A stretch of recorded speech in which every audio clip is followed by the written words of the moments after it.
found out from Japanese friend Richard Aoki where Huey lived. Richard Aoki went to high school with Huey. And I found where Huey lived, and I had a copy of Francis Malone's Wretched of the Earth with me. I said, Huey, man, we got to start another organization because they didn't kill Malcolm X. Huey was probably, didn't believe we could probably do it. He really wanted to finish law school because he just entered it. Anyway, Huey told me, he says, you know what, man, he said, I think if black people knew more about their African-American history, their black history, maybe we'd have a chance of organizing something relevant. And I said, you know what, Huey, I'm going to put black history on Merritt campus. And sure heck I did. I went and organized a group called the Black History Facts Group, right out of Merritt campus students, half female, half male. And we started doing all the research that I'd already done and pulled it together. We wrote 4 extensive syllabus outlines for 4 different courses. 2 courses on African studies and 2 courses on Black American studies. I'm talking about complete bibliography lists. And all of us sort of wrote extensively about the subject matter of what could be included and what materials could be used in these 4 syllabuses. Virgil Morel, a very good friend of mine to this very day, and I saw him being interviewed in one of the local New York papers, he's a very good friend, got a meeting with Dean Olson at Merritt College, and first he didn't want to meet with us, and we went and we organized 200 black students, went and got 10 or 12 young white left radical students who went with us, some of the Asians and others, to agree that black history wasn't just for only black folks, but black folks, since they were 50% of this college population here, boom, we wanted these courses, and we got the courses finally. Then I took the Black History Fact Group because the War in Vietnam protests and the marches, 10,000 strong, was coming up around the Berkeley Community Oakland area.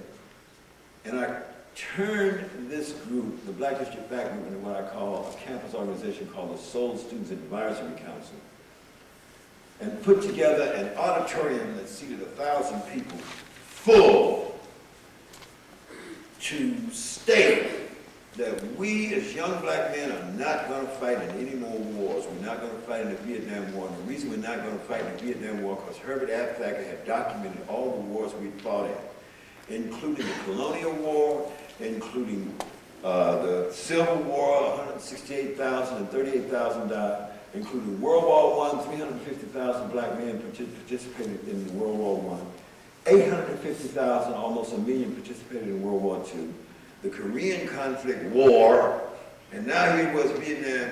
If the United States government is not going to recognize our Constitution, democratic, civil, human rights of the United States of America, we ain't fighting in no more wars. I put that rally on. Increased the membership of Seoul Students Advisory Council to 250 or so members. And I recited a poem at the tail end. I was the master of ceremonies for the whole rally because I got all these organizations who were protesting on one level or another, whether it was about discrimination in the black community, the Chicano community, Latino community, whatever, et cetera, and the young white progressives to come up to speak. And I introduced them all. You know, we had some African drums and various other cultural music with this whole 2-hour program. But at the tail end of the program, I recited a poem that I picked up out of the Liberator magazine called Uncle Sammy. In fact, it had no title. I had the title of this poem called Uncle Sammy Called Me Full of Lucifer. Huey walked in at the tail end of this whole organized rally. I told him I was organizing the people. He didn't realize it. When Huey walked in and saw this 1,000 students and this big rally, because you know Huey was going to night law school over in San Francisco somewhere. And then I recited this poem. Okay, everybody loved the poem.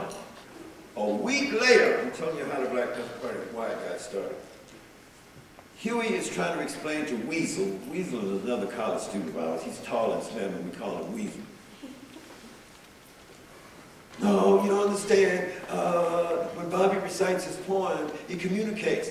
I'm mimicking Huey for you, because Huey's a very nervous person. No, let me explain to you. He's like that. I'm mimicking him for you.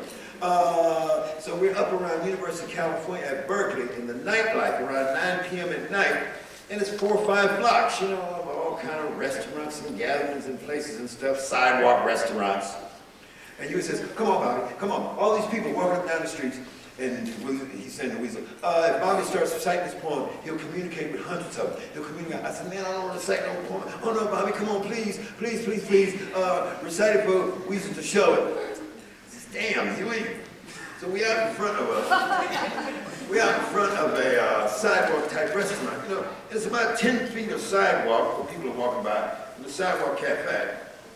So I stood up at a parking meter and recited back towards him. I says, Uncle Sammy called me for the Lucifer. Well, I don't give a good eagle-eyed, McFleagle triple whammy, and suddenly the people stopped, were stopping right then to listen. And suddenly a voice hollered out, hold it, hold it, hold it. And he came through the crowd with a chair and a big, long, thick marijuana joint. Hold it, man, like, wow, big, tall, bush-headed white guy.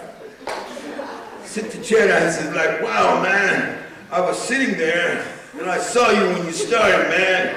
When you started, suddenly the people stopped. I couldn't see, man. Like the vibes were gone. The vibes were gone. And I says, okay, man, I'll stand in the damn chair. So I get up on the chair. So actually 50 people or so literally stopped because I started off. You have to understand the 60s protest movement, and particularly Berkeley campus. Berkeley campus, University of California at Berkeley, was probably the central hotbed of protests in the United States of America. It wasn't the only college campus that had it, but it was one of the central protest movement hotbeds of protest. So the nighttime people, 50% of them are hippies, whatever, you know, counterculture, and protest movement people. Many black, many Asian people there, various ethnic frameworks, etc. Anyway, it's hordes of people. So I stood up on the chair. Uncle Sammy called me full of Lucifer. But I don't give a good eagle-eyed, McFleagle triple whammy damn for I feel it's small stick would not serve. Uncle Sammy, don't shuck and jive me. I'm here for popcorn jazz changes you blow. What? You know damn well what I mean. You school my naive heart to sing red, white, and blue stars and striped songs and to pledge eternal allegiance to all things blue, true, blue-eyed, blonde-haired, white chalk, white skin with USA tattooed all over. When my soul trusted Uncle Sammy and loved Uncle Sammy, and as a kid, I died in dreams playing war for you, Uncle Sammy. Don't shuck and jive me. I'm hip to popcorn jazz changes you blood.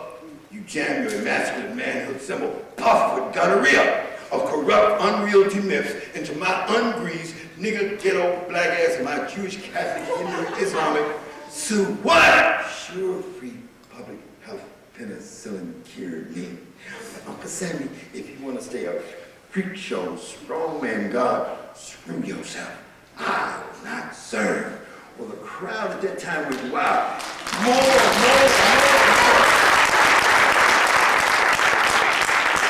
I get down off the chair.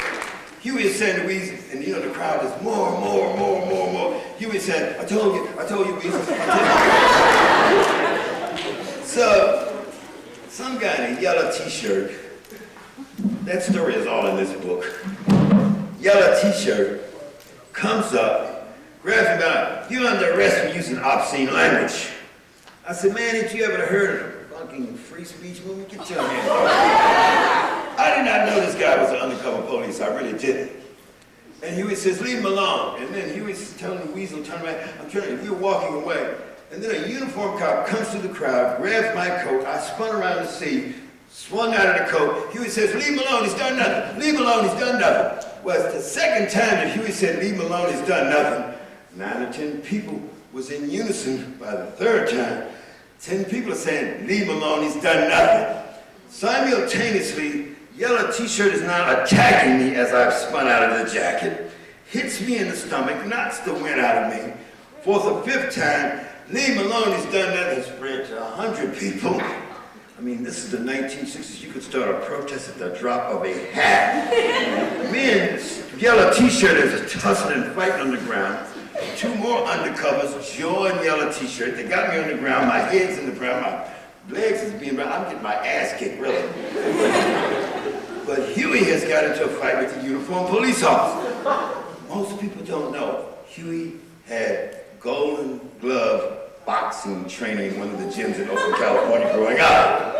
I mean, Huey had that little style, that little Sugar Ray Leonard Muhammad Ali style, you know what I mean? Huey could go counterclockwise in your ass.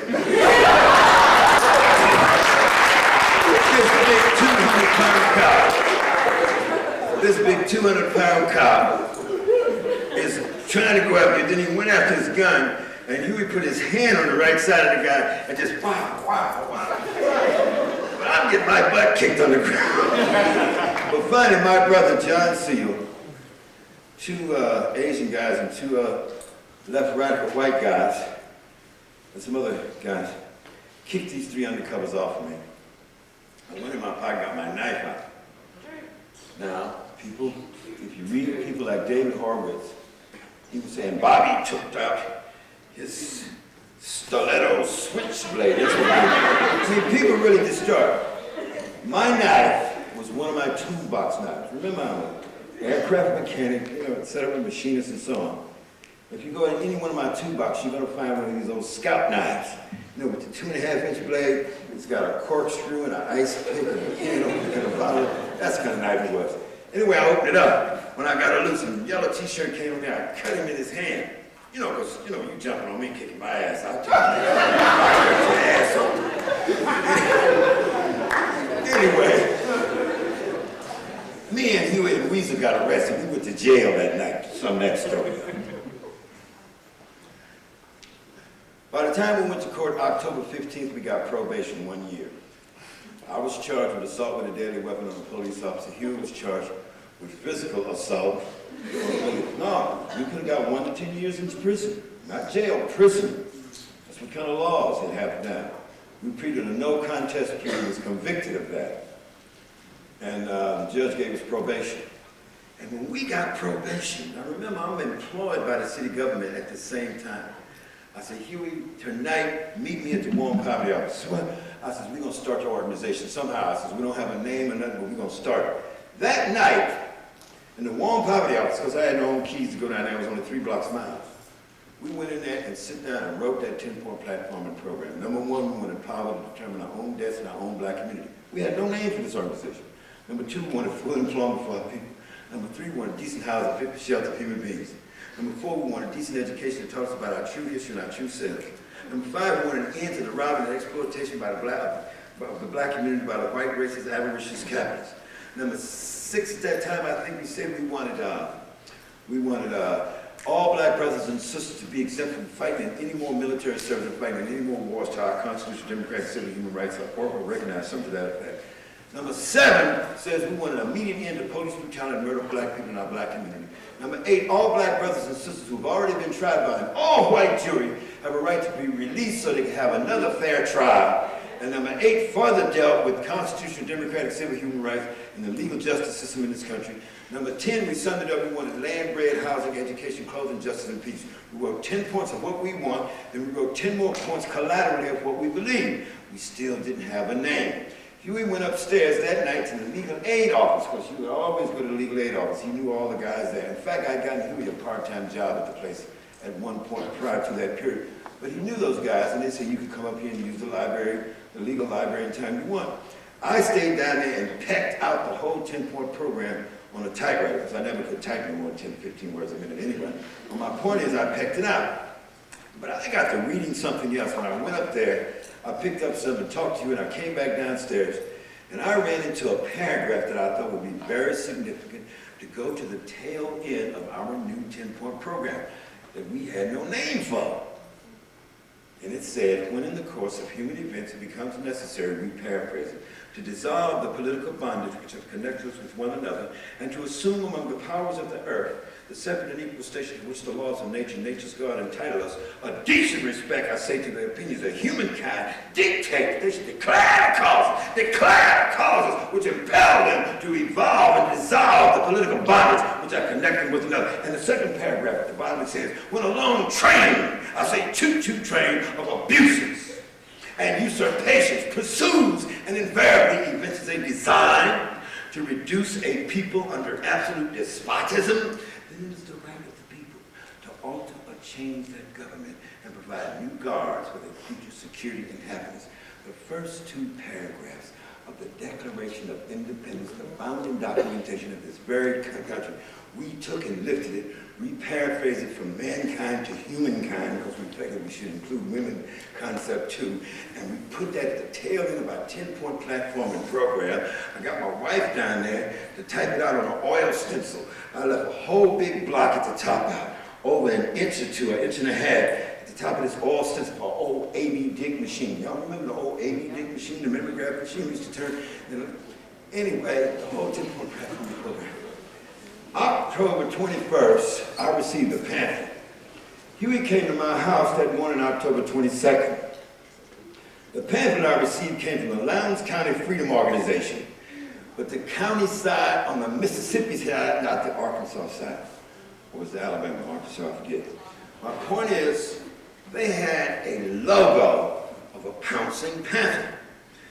On the top it said Lowndes County Freedom Organization. I said, Hugh, I wonder why they got, because I'm going through my mail. This panther here, man, with this Lowndes County Freedom Organization pamphlet I got from him. He says, you know, down there, the White Citizens Council, that racist organization down there, I think they have a fighting cock, a rooster, which is their logo. White Citizens Council, Mississippi, yeah? He says, yeah, down there. I says, oh. And I said, Huey, I says, you know, a panther would kick a cock's ass. He said, yeah, I got some. Huey left to go do some research. Came back by my house a couple hours later. He walked up, he said, you know, I just looked up. The nature of a panther is that if you push it into a corner, and if it's going to go left to get out of your way, or go right to get out of your way, or go left to get out of your way, if you keep pushing it in the corner, sooner or later, that panther's going to come out that corner and wipe out whoever oppressed it and pushed it in the corner in the first place. And you know, we get with these analogies and metaphorical kind of thinking. I said, well, Huey, that's just like black folks. He said, what you saying? I said, Huey, you are the one who's been arguing for the last 2 years how all the peaceful demonstrators, black folks, Martin Luther King and others, have been exercising the First Amendment of the Constitution of the United States of America. Huey loved law. He loved this because it's written laws. Huey says, no. He says, I see what you mean. I said, so, it's like black folks is pushed to the corner. Peaceful, nonviolent protests going this way to get out of your way to try to teach you something. And now, I says, then we got all those signatures I told you for get a street light at the corner in the black community that the city council rejected us. Black community signatures were registered voters. So Huey says, wait a minute, man. So you're saying, I'm saying black folks were pushed in the corner, we're trying to find a name for the organization. He would say, I see what you mean. So in other words, since we like the Black Panther, or we call it the Black Panther Party. I said, yes, representative of our culture, our existence, our struggle, what we've been doing all the time. He said, I said, well, what about self-defense? He would say, okay, what about Black Panther Party for self-defense? So we named the organization the full original title before we changed it, the Black Panther Party for self-defense. Because that night, when we finished writing the 10-point program, guess what Huey had found? He had found a California Supreme Court ruling up in the legal aid office. Local California Supreme Court ruling that said citizens had a right to stand and observe laws and carry out their duty. So we decided one of our tactics was to start working on point number 7. So we went to Richard Aoki's house, a Japanese buddy of ours. While he was one of our later lecture buddies, Richard Aoki had a lot of guns. He was a gun collector. This guy had old Civil War guns, all kind of guns. And first we went over there and said, Richard, look at the 10-point program. We're going to start this new organization. So that night, I remember this. So we're drinking beer and eating cheese and stuff, that kind of crap. You know, we had still half-ass intellectual, but my point is, I said, you the one been running around here for the last 7, 8, 9 months trying to come up with a functional definition of power. Because we took the word black and set it to the side for a minute. I said, let's look and see, can we find a functional definition of the word power? Remember, black power, black power? Well, that had gone on 2 years before we started the Black Panther Party. So we said, wait a minute. I don't see a functional definition of power, a synopsized functional definition of power. And me, I always say, even if it's a definition, it has to have 3 dimensions to it. The reason I always, see, I thought 3-dimensional as an engineering design major, as an architect stuff. This is the way in other words, if you say a philosophical statement or something to me, it has to have spherical 3-dimensional range to it. It has to have a lot of meaning to it. Anyway, he was sitting there eating cheese. What? Power is the ability maybe just to define phenomena. I said, define phenomena. He said, I don't know, then make it act in a designed manner. I said, wait a minute, Hugh, wait a minute. I wrote it down. Power is the ability to define phenomena. Then in turn, would you say, then in turn? He said, yeah, then in turn, make it act in a designed manner. I said, Hugh, that's heavy. He said, you really think so? I said, yeah, man. Did you just like what you just said? I said, Richard, you hear that? He said, Huey, it's heavy, man. He said, it's 3-dimensional, Huey. He said, what do you mean? He said, okay, Bobby, you know how to communicate to the grassroots brothers. How would you break it down to them? I said, well, if some racist police come down and start brutalizing you, I says, the functional definition of power means this here, that if he's got his boot on your head and beating you on the head, I says, you define the phenomenon of the brutality and the racism manifesting in the police. I says, you gotta reach up, grab his foot if you can, flip him on his ass, take his bully club and make his ass act in the desired manner. So he said, like, I said, you can break that down for brothers to understand. I said, you can apply it to the political institutional system. If the city council of Oakland, California, is a bunch of old white racists who don't give a damn about the 41% black folks, the 8% Chicano Native Americans, and others in the community here, then it's up to us as the people to unite all the votes, coalesce with all the progressive lefts, Asians, and whoever will work with us, vote the racist asses out of office, put political revolutionaries there. When we vote their ass out of office, we made their ass act in a desired manner. Power to the people. That's how we came across power to all the people. On that functional definition basis, just had some intellectual discussion. Then we decided, I said, Huey, I'm going to get an office. I went and got us an office. Painted the sign up there and everything. Got some other students. Got big man Elvin Howard to join. Got Sherman Forte. He was his brother wasn't in there, but they joined. If you look on my website, www.bobbyseale.com, and you go to the photo tier, it shows you the first 6 Black Panther Party members. The picture was taken in November of 1966. We finished writing the 10-point platform and program and naming the Black Panther Party October 22nd, 1966. We decided we were going to patrol with guns. Elvin Howard joined right away. He was also a college student. Elvin Howard had been in the military like me. In fact, we were the only 2 that had been in the military in the first group. By January, the first week, we had an office, everything. We trained party members. They knew the 10-point platform and program. A long reading list, a book list, many of the same books I didn't discover and research since '62. Everything in the whole 10-point program. A legal aid of what to do if you stop by the police. Take the arrest. Mention on your name and address. Anything after that, take the Fifth Amendment. You have to identify yourself, but outside of that, you can take the Fifth Amendment. Everybody was trained with the weapons. Huey researched all the laws on all the guns. Researched every law. Every fish and game code law. One, if the gun was not concealed in California law at the time, it was not considered illegal. 2, you cannot ride in a car with a live round in the chamber of a rifle or shotgun. 3, you cannot point a loaded weapon, rifle or shotgun at a person, even if you inadvertently just happen to be waving a gun around, have no intention of shooting nobody. If it's a live round in the chamber, under California law, it constituted a loaded weapon. It also, if you pointed that weapon at a person, constituted assault with a deadly weapon under California law. That's how precise we were before we ever hit the streets patrolling the police. So we took law books, tape recorders, shotguns, rifles, and pistols, not concealed. Got us some black leather jackets and some black slacks. Pressed and put creases in it because, see, you don't be messing around in the black community. You come in the black community all dirty and filthy and stinky, talking about, we gonna organize the black community. Old black folks say, you need to go organize some soap on your butt. You got 10 minutes, but they got time for your ass, I'm telling you. So we got creases, got some blue shirts, got some turtlenecks and something. One or 2 of us actually wore black tie with blue shirt. Got us a black beret. Got our shotguns, trained everybody. Got some walkie-talkies. Probably got 14 members, had a new office, some chairs, blackboard, telephone, books, and had a political education session set up for Wednesday night at 7 p.m., Saturday at 2 p.m. We went out on our first patrol, so we left North Oakland to go all the way down to West Oakland, the red light district in West Oakland, California. Sure than hell, I'm in the first car, Huey's in the back car. I'm saying, Huey on the radio, on the walkie-talkie. I said, we got a police, he's a block ahead of us. He's a block and more and a half ahead of us. He's pack searching somebody now. So let's go down and observe. Okay, we go. We pulled over. And we got 2 cars, 14 people. One of them is one sister, the first sister in the Black Panther Party. I'll never forget that sister because when we first had the PE class, she walked by on a Saturday and gave us the finger. I turned around and walked away. I said, what's wrong with that sister? I ran to the door, she ran on down the street. Next Saturday, here she come.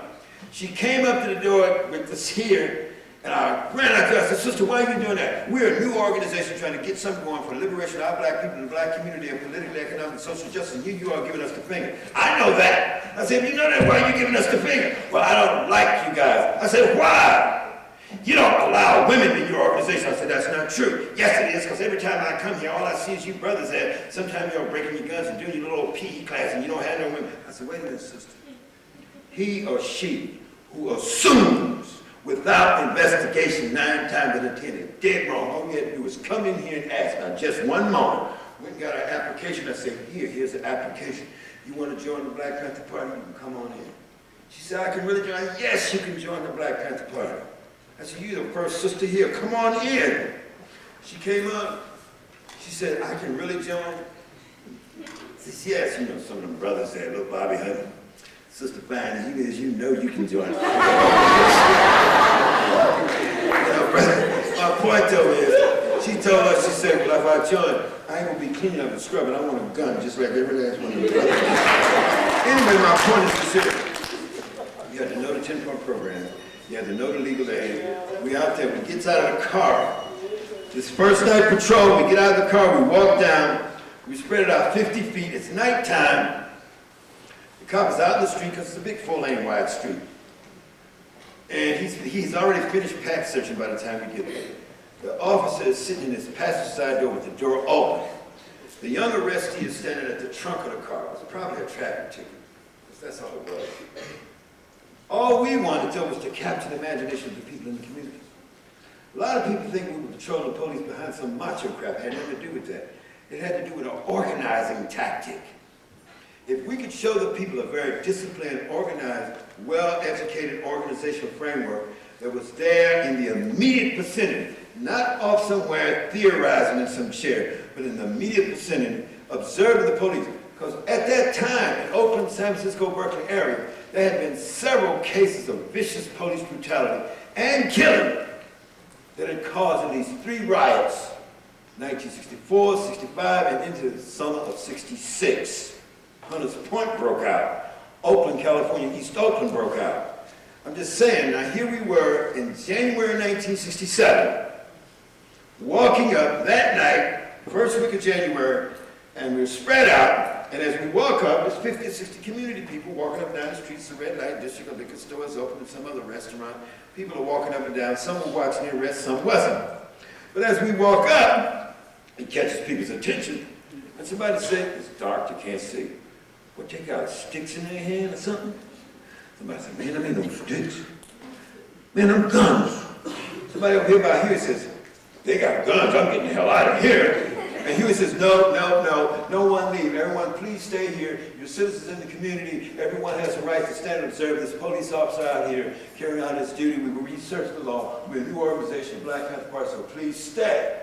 Naturally, this conversation with Huey turned around like this, telling people to stay, caught the police officer's attention who had gotten out of his car. Standing here looking at Huey, and as Huey finished his conversation of telling people to stay, the cop says, you have no right to observe me! And Huey says, no, according to California State Supreme Court ruling, every citizen has the right to stand and observe a police officer carrying out their duty as long as they stand a reasonable distance away. That particular rule of duty, a reasonable distance constitutes 8 to 10 feet. I'm standing approximately 20 feet from you. I'll observe you whether you like it or not. And some black sisters say, well, go ahead on and tell it. That's what we were after. We were after capturing the imagination of the people in the community. Is that gun loaded? The cop said, Huey said, if I know it's loaded, that's good enough. Well, I have a right. Huey said, you have no right. It's my private property. Huey went off with some other legal dissertative notice connected with the 14th Amendment that related to due process of law, and some other subsequent Supreme Court rulings that brought up the fact that you cannot remove a person's property from it without due process of law. So therefore, you cannot remove my property from it without due process of law. You cannot see my weapon. It's not illegal. Step back. You cannot touch my weapon. If you want my weapon, you're going to have to take it. And the cop is looking. Well, is it loaded? Huey says, he jacks around up in the chamber. If I know it's loaded, that's good enough. And some brothers say, what kind of Negroes is these? So my point here is, all the other brothers that had long guns, some of us had handguns, remember when they got out of the car, they didn't jack around to the chamber. When you ride in the car, you cannot have a live round in the chamber of a rifle or shotgun. At that point, they says, shocks the police, brothers and sisters say, loading up. But very disciplined. One person would talk. He says, now, Let the police officer say something to us first. If he says something to us, it does not constitute interfering with the police officer carrying out his duty. No one else talks. Either I talk or Bobby talk. All of you others listen to the conversation, so you know we'll take the arrest if they state we're really under arrest. So if we go to court, then we have 14 witnesses testify to the exact same thing without a whole lot of people trying to talk all at once. So that was a disciplined methodology that we structured into the first real patrols of the police with shotguns, lawbooks, and tape recorders that blew the community's mind. It got so good after a month or two, I'm telling you, people would come to my house, your little brother would come up on the front porch, open the door, some little 12-year-old kid, Brother Bobby, Brother Hewitt, police stopped some brother down the street about 2 blocks. Go tell y'all, get some bike, get on the bike, I'll see y'all down there. I shot there, let's go down there. Now, listen to me. Every cop wasn't a racist. We're not a racist and we're not assholes. What we have done is we researched the Oakland Police Department. We found approximately 33% of the Oakland police force, particularly those who were white, were racist in this minor level to a top level. We got another black police officer and one other Asian police officer to help us do that research. See, this is the kind of stuff. People think that the Black Panther Party just started out of a whim. We were part of a young black intelligentsia. We were avid readers. We would research the stuff down to the nickel, the law, etc., our history, etc. That's the way it happened. 6 months later, or 5 months later, I'm leading a delegation. We ain't got but what, 50 members in the Black Panther Party. I got 24 members in the delegation to the California State Legislature. We're so legal. Patrolling the police with law books, tape recorders, and guns. We're violating no laws that they have to, in the California Legislature, trying to make a specific law to stop us from carrying loaded weapons. Because every time we went out, our guns were loaded. Myself and Big Man Albert Howard was in the military. We taught these brothers how to break down an M1 carbine, how to break down various weapons, Army 45s, Astro 9mm, etc., and put them back together again. We taught them not to point weapons at people. Even when you break the weapon down and every piece is laying out, the barrel is by itself. And if you're cleaning the barrel, you could not have that barrel pointing at anybody to subconsciously make you think you don't point these weapons at people. So this is the way the Black Panther Party started. We were not hoodlums, we were not thugs, we were part and parcel of that broader African-American community. We popped up like a social network accident. Once I led that delegation to the California State Legislature, the Black Panther Party had international notoriety. We didn't have 50 members, and we had international notoriety. It was not until 1968 that the Black Panther Party grew. Prior to Martin Luther King, in the beginning of 1968, after a Free Huey birthday rally, I only had 400 members up and down the East Coast. From San Diego to Seattle, Washington, up down the West Coast, from San Diego to Seattle, Washington. All I had was 400 members. Branches up there, and I think Fresno and a couple other places, Los Angeles, etc. They killed Brother Martin Luther King. April 4th, 1968. 2 days later, they killed Bobby Hutton. That was a shootout that had occurred. There were no riots in Oakland, California. Why weren't there any riots in Oakland, California? Because I would not let them happen. 400 cities in the United States of America in a 1 month period rioted all across this country behind the death of Martin Luther King. The Black Panther Party did not allow riots. We never believed in riots. We know that there are rebellious modes and rebellious attitudes, etc., but they're spontaneous and they're emotional. Nobody is really organized. We, the Black Panther Party, believed in organization, to organize. That's what it was about. Learning to research, know the particulars and the specifics, and put it together. How to give away 10,000 full bags of groceries with a fat 3.5-pound chicken in every bag, canned goods, cereal, eggs, bread, etc., and had a 1,400 cubic inch bag. See, we measured the length, width, and height of the bag and see how many inches and multiply and find out how many cubic inches in the bag. We pay attention to fine particular methodology and detail. We measure a 60-ounce tin, and you know, to get the general length and width. How many cubic inches? So how many 16-ounce tins can we get in the bottom of the bag? Well, we can get 6 16-ounce tins in the bottom of the bag. How many cubic inches does a dozen of eggs cover? How many cubic inches does a loaf of bread cover? How many cubic inches does a thing of puffed wheat? Puffed wheat was good, but why? It took up some of them cubic inches. You try to fill up 10,000 full bags of groceries. You can try to find all kinds of items that represent a certain amount of cubic inches, but these are the large grocery bags. And then put the chicken on the top of the bag, wrapped in cellophane. It better be 32 degrees because you can't let them chickens spoil. I'm telling you, brothers, when you come down to grassroots community organizing, there's some young African-American brothers and sisters, and some white left radicals, and some Asians, and some Chicano brothers and sisters where we worked in coalition, and we registered 4,500 people to vote by giving away 10,000 full bags of groceries with a fat, healthy foster farms in the sun. We gave them away, registered people to vote, and gave them something to test to. That's why the power structure didn't like it. That's why the power structure. These are the kinds of working and we stood our ground. We won 95% of our cases in the courts. The United States Senate, this Senate, then a bit more whatever, after Fred Hampton's murder and some other revelations about the black FBI, pulled the FBI to the carpet. The whole Senate investigation on why the FBI was continually attacking the Black Panther Party. Why? That's when the shootouts stopped. They stopped attacking us. That's why we stopped the 29 dead Black Panther Party members in shootouts at the end of 1969, beginning in 1970. I was still in jail. You know, I just cussed out Judge Julius Hoffman in late 1968. Trying to violate the Sixth Amendment of the Constitution of the United States of America, saying I have the right to have legal defense counsel in the courtroom. My lawyer was in a surgical operation in the hospital in San Francisco. They got me in Chicago. I'm the 8th defendant of the great Chicago 7 conspiracy trial. They chained, shackled, and gagged me to a chair after 7 weeks of me demanding my constitutional right to have my legal counsel in the courtroom, all my right to defend myself. People say, I disrupted the courtroom. Well, you're sitting in the courtroom. You're on one case. They got you in jail without bail, because every time you need a courtroom, you have to go back to the jail and come back every morning. Because they got another case way out in the state of Connecticut that I get no bail on, so they keep me in jail.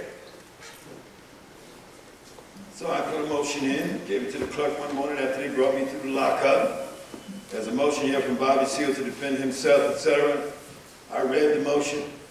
The judge said, it is denied. I said, you deny my motion to defend myself. The Sixth Amendment of the Constitution of the United States of America says I have a right to have legal counsel of choice. My lawyer is in the courtroom in a surgical operation. You got documented information on that fact? No. I said, you cannot do that. Well, your motion is denied. Sit down, Mr. Seale. I said, I can only see you as a racist, a fascist, and a bigot. And I went to sit down. He says, well, what did he do to this clerk? What did he say? I said, I jumped back up, I walked to the left. I said, I call you a racist, a fascist, and a bigot. In fact, you're a low-life, scurvy racist, fascist, and a bigot. You denied me my Sixth Amendment constitution. I have never heard a Negro defendant stand. I said, first of all, I ain't no Negro. That word is derived from Spain. I ain't from Spain. I'm black. This is my real descendancy through my African-American process as a human being. You are a racist, a fascist, and a bigot. If you don't like it, kiss it, baby. Now sit down. They're going to try to put my ass in the lecture chair. I'm a political revolutionary. So I'm not taking it. In other words, the court was a forum to us, brothers and sisters. We stood and fought. A lot of us died, and we weren't the only ones. A lot of civil rights workers and other people died in the 1960s protest movement there. So I'm just saying, when you look at this kind of history, and you try to see what it's about, how we stood on the principle of all power to the people, how we did all the coalition politics while at the same time we're able to run our organization as an African-American community organization in the community, but yet had enough open, not myopic, but open principles to have working coalitions with any kind of progressive people, regardless of ethnicity. That was important. So today you hear me say reach. What does it mean? Reclaiming, recycling, and re-evolving ecological, economic, and viral empowerment around all peoples. Active, creative, cooperation, humanism. Man, what you doing talking that humanism stuff? I ain't talking no terrorism or racism.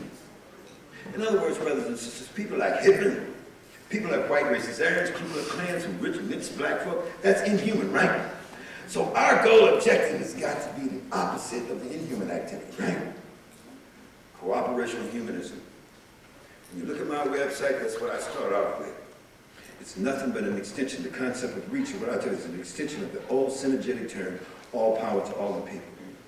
How do we, in an overdeveloped see today, we live in an overdeveloped, fast-paced, high-tech, computerized, scientific, technological, social order. We're not living in the 60s. It is a new day. The interconnected relationship between communities, peoples, ethnic groups, etc. around the world is going to evolve on a profound level. At the same time, there's a broad, conscious-raising educational process. I mean, young brothers and sisters have to learn to use and integrate this technology in a way that it facilitates the involvement of greater participatory democracy, community-controlled participatory democracy. Community-controlled participatory democracy means greater community decision-making democracy. So that is what the goal objective is about. Then, this is the same goal objective that I speak about today. All power to the people. Thank you very much.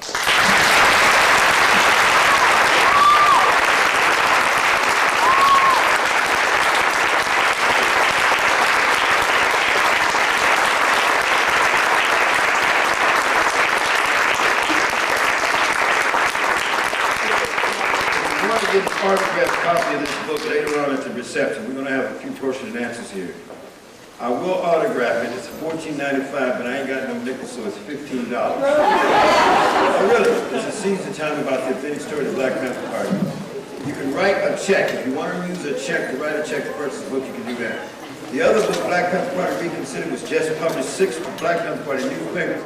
They're $5 a piece, but if you want 3 of them, you get 3 for $10. And we'll go from there. We're going to ask some questions and answers in just a moment. I want to...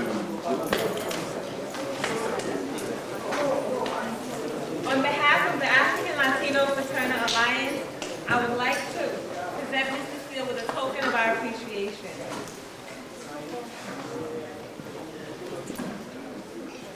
It reads as follows. Long Island University, C.W. Post, African Latino Fraternal Alliance honors Bobby Steele. In gratitude for your time and efforts as speaker, and your continued dedicated service. February 8th, 1999. I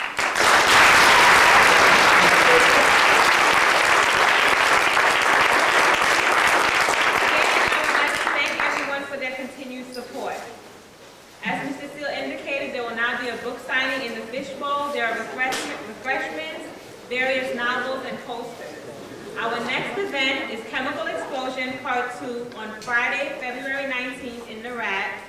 The African People's Organization will be hosting a night of expressions on Thursday, February 25th. Thank you. Oh, wait, I wanted the audience to know. They know what the reception In the fishbowl. Okay. I'll answer any questions you want at the reception. At the same time, I'll autograph any books and posters that you may want to purchase. Okay, thank you. All right, thanks a lot. I'm going to see you in the reception room for any questions.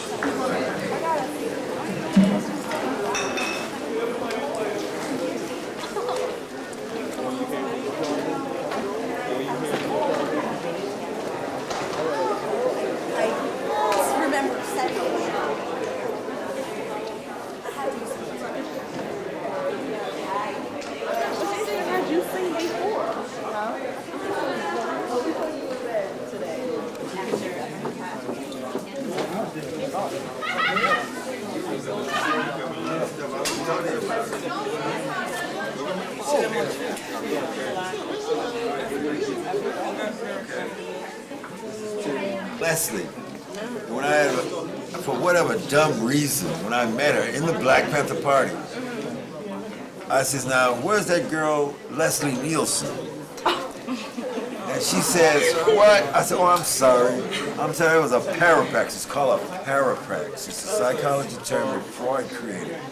That you say one thing, but you mean to say another thing. Exactly. It's for my professional story. So you want this to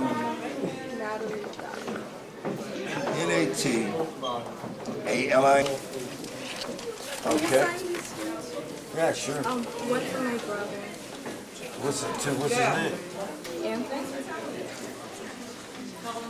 Sinclair. So I guess This is Sinclair. Oh wait. Oh, no, that's okay. That's okay. oh. And then that's my mother, Sharon. It's out. Sharon.